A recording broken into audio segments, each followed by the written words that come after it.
I'm 71 years old now, and I left my marriage 2 years ago after 40 years of being quiet. I didn't leave because of a single fight or a sudden betrayal. I left because one morning I woke up and realized I had already given my whole life away. I'm telling this now because time feels different when you're old. It doesn't stretch anymore, it closes in. I don't need approval. I don't need forgiveness. I just don't want this truth to disappear with me. Most days now are slow. I make tea in the same chipped mug I've had since the 90s. I sit by the window. I watch the light move across the floor. My body reminds me constantly that it won't be here forever. That's what finally made me honest. When I was younger, in my 20s, I didn't think I was making a mistake. I thought I was being practical, sensible, mature. I married at 29. He was steady, reliable. Everyone liked him. He had a good job. He wasn't cruel. He didn't drink too much. Those things mattered back then. I wanted a calm life. I wanted security. Love, I thought, would grow later, or it would show up quietly, like a habit. In the beginning, things were fine, not exciting. Fine. We worked. We paid bills. We had dinner at the same time every night. We talked about groceries, schedules, repairs. When something bothered me, I swallowed it. I told myself it wasn't worth starting a problem. I told myself this is what marriage looks like after the honeymoon fades. In my 30s, I got very good at staying busy. Work, family, obligations, always something that needed attention.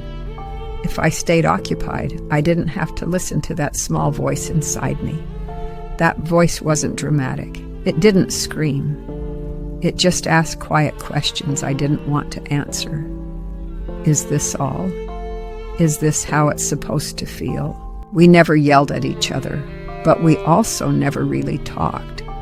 Not about anything that mattered. He didn't ask what I wanted, and I stopped offering. In my 40s, the silence settled in deeper. We sat on the same couch every evening, watching different shows on the same screen.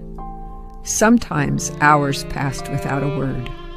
When I tried to talk about feeling lonely, he'd say he was tired or stressed, or that things weren't that bad. So I learned to phrase my feelings smaller. Then eventually not at all. I told myself I was lucky. Other women had it worse. That sentence kept me quiet for decades. The cost didn't arrive all at once. It came in small, forgettable moments. A birthday dinner where I felt invisible. A long drive where neither of us spoke. A decision made without asking me because I'd stopped expecting to be asked. I missed myself before I realized she was gone. In my 50s, I started noticing how little of me was left in my own life. My opinions were softened. My needs postponed. I didn't even know what I wanted anymore. I remember standing in the kitchen one afternoon, holding a plate and suddenly feeling like a guest in my own house. That scared me, but not enough to leave. I always thought there would be more time. Time to fix things. Time to talk. Time to feel brave. Then came my 60s. Friends started getting sick. Some died. My body slowed down. My energy changed. The future stopped feeling endless. The turning point wasn't dramatic. It was a phone call telling me an old friend had passed away in her sleep. She was younger than me. I sat on the bed afterward and tried to imagine my own funeral. Who would speak about me? What would they say I loved?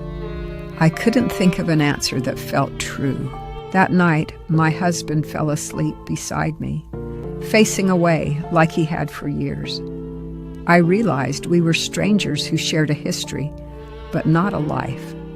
Something in me hardened then, not in anger, in clarity. I understood that staying was also a choice, and I had already spent 40 years choosing it. Leaving at 69 felt almost embarrassing. People asked why now. Some said I was brave. Some said I was selfish. None of them knew how quiet my life had been. There are things I can't fix. I can't get back the years I spent shrinking. I can't recover the woman I might have been if I'd spoken sooner. I missed chances to be fully seen. I missed the feeling of being chosen. Those losses are permanent. I don't hate my ex-husband. He lived the life he knew how to live. So did I. But I grieve the time. I grieve the conversations we never had. I grieve how long I believed silence was safer than truth. Now my life is smaller, but it's mine. I choose what I eat, when I sleep, how I spend my mornings. Some nights are very lonely. I won't lie about that. Freedom doesn't erase regret. They live together. If you're listening to this and you're younger, I don't have advice. I only have this truth. The years pass faster than you think.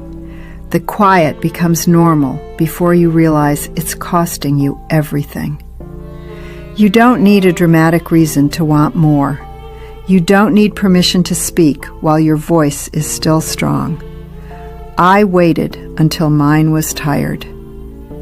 I don't know how much time I have left.